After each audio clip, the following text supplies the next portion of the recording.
All right, so here's our first lesson for Algebra 2. Most of what you're going to be seeing in here is just notation that you haven't quite seen before. Some of it will be familiar, but some of it not so much. So real quick off the top, I'm not going to write these things down, but you should. Make sure you have your notes labeled. Remember, we want to go ahead and say what domain is. Remember, domain is our set of x values, and range is going to be our set of y values. And with that, we're going to talk about some notation. And then we'll talk about in behavior in a minute because we haven't heard about that yet. All right, so all these different notations are going to be to talk about inequalities. And you've already done inequalities before, so these top two things should make sense to you. The only things that we haven't maybe talked about, remember that if it's greater than or equal to or less than or equal to, that's going to be what gives you the closed circle. The open circle comes from when you don't have the equal to part. I think most of you remember that. So an inequality, if I was to write an inequality to represent what you see on this number line in this first box here, if I was to write the inequality there, I would go ahead and say that this is x is less than or equal to 2. Okay, so there are two new things called set notation and interval notation that we need to talk about. So set notation looks, I almost don't even know why they do it. I mean, I do, but for you all, it's not going to seem any different. We draw a bracket and an x just to say that's the variable we're referring to, and then we literally just copy the inequality again. So set notation is super easy. Interval notation gets a little bit weird. So interval notation is going to use parentheses and brackets. And if you want to go ahead and take a note, brackets are similar to things that are closed circle, where parentheses are similar to things that are open circle. So brackets mean it's included, parentheses mean it's not. So on interval notation, we want to talk about what's the lowest that it ever goes and the highest that ever goes. And since this is going on forever to the left, the lowest value is negative infinity. On the right side, the higher value is 2. And now we just have to use our brackets and our parentheses to notate that. So infinity, we can never get there. We can't really include negative infinity because it's not really a number. It's just a concept. So I'm going to use an open parenthesis. But 2, we can get to 2, and that's an included number, so I'm going to put a bracket on it. All right, let me show you how this other example will look different just in comparison. So this other example, you may need to pause and go ahead and draw it out. This other example is going to be x is greater than 2. Notice the strict inequality this time because it's an open circle. Set notation, like I said, that's real easy. It's just going to be exactly the same thing except with the brackets and the bar. And this time, the small number is 2. That's the lower end. And the upper end of this one is positive infinity. So we just have to consider for ourselves, is it included or not? This time, the 2 is not included. It's an open circle, so I'm going to use a parenthesis. And the infinity is also not included, so I'm going to use a parenthesis. This will get easier as we kind of go on. All right, we're going to do two more quick examples. All right, we're going to do this question 1 right here in the middle of your page. So this is just another example that you see. If you notice, the entire number line is colored in. So one of the things that we've said before, we've called this all real numbers, or you have in past classes. So you could write it out in words, or you could say all real numbers. When we talk about representing this in interval notation, though, we want to think about the low end and the high end. So in this instance, the low end is negative infinity, and the high end is positive infinity. And just like we've seen with the other two, you can't actually get to infinity. You can't include that in like a list of numbers. So we're going to use the open parentheses to denote that that is including all numbers there. All right, so let's go ahead and do this last one. And in this last one, you might end up saying that you think interval is actually easier than the inequality notation, but you might not, and we'll just address that as we need to. So the inequality notation, this time we don't have like x is greater than something or just x is less than something. We're talking about a range of numbers here. So we're actually going to put the x in the middle. We're saying that x is between 2 and negative 3. So x is less than or equal to the 2. And then if you kind of read it backwards, right, if you read from left to right, this is going to say that x is greater than negative 3. When we write that in our set notation, it's exactly the same as it was before. So if you know inequality, set is super easy. You're just copying the inequality in that same format. All right, the interval notation, again, we're going to do the low end and the high end. So this is negative 3 and 2, and we just use the appropriate symbols to say if it's included. The -3 is not included, so that's an open parenthesis, but the 2 is included, so that's going to be a closed bracket. All right, the next thing we need to talk about is end behavior. So end behavior is kind of like what it sounds. It's talking about the ends of a graph. What do they mean? So it's kind of just a way to describe these arrows and what they're saying about how the graph continues forever in whichever directions it's going. All right, so I just want to kind of explain to you how these are read.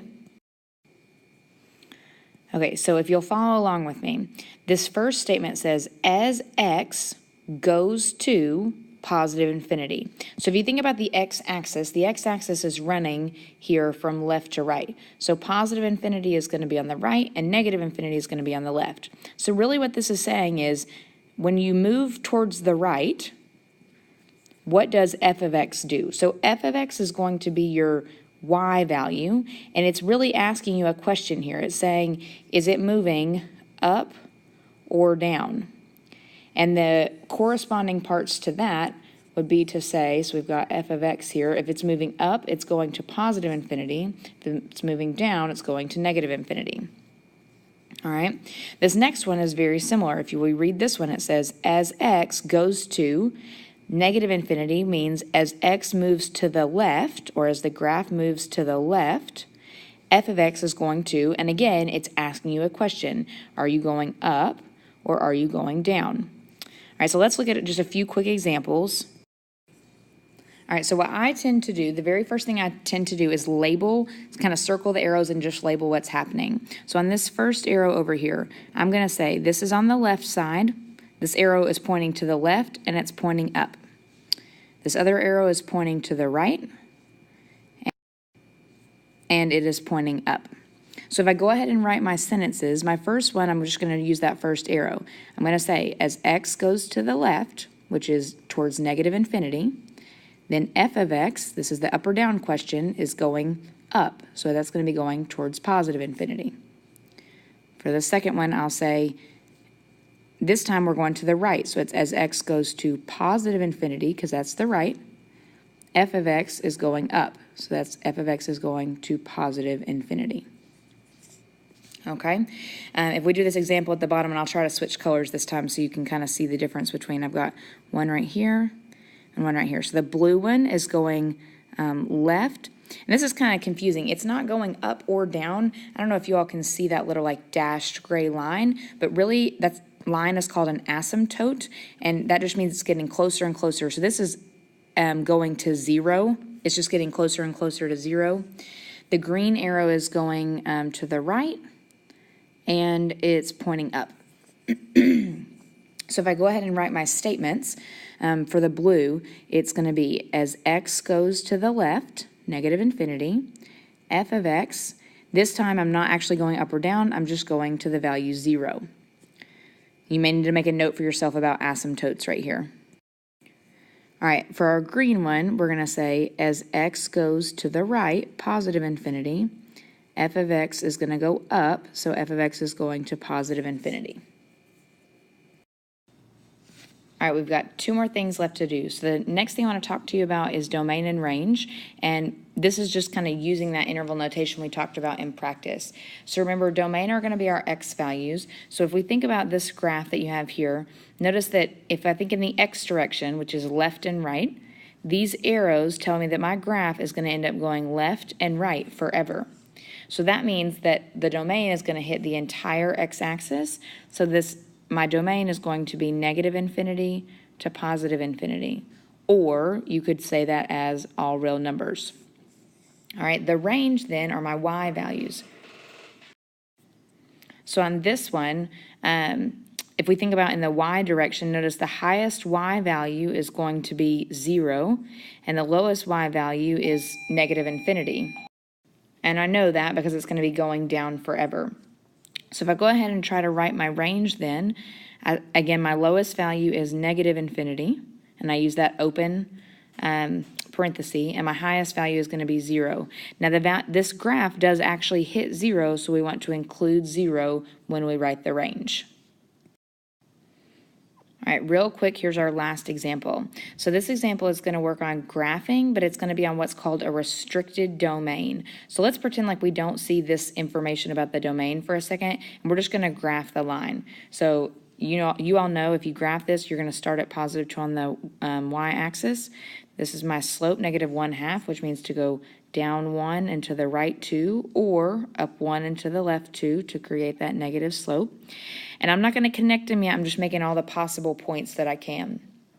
So this domain says that I want to include numbers that are between -6 and 2 of the x value. So I'm going to find -6 and 2 here on my graph. So I know that there's going to be endpoints around that.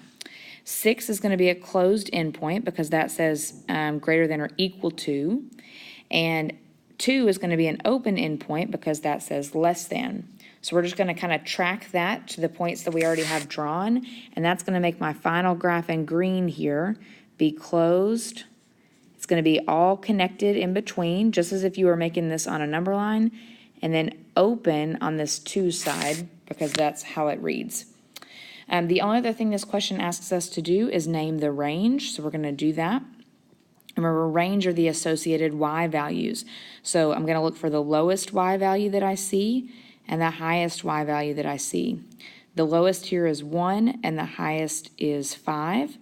So when I name the range, it's going from 1 to 5, and I just need to consider if they're open or closed. So the 1 range down here is associated with the open circle, so that should be an open bracket.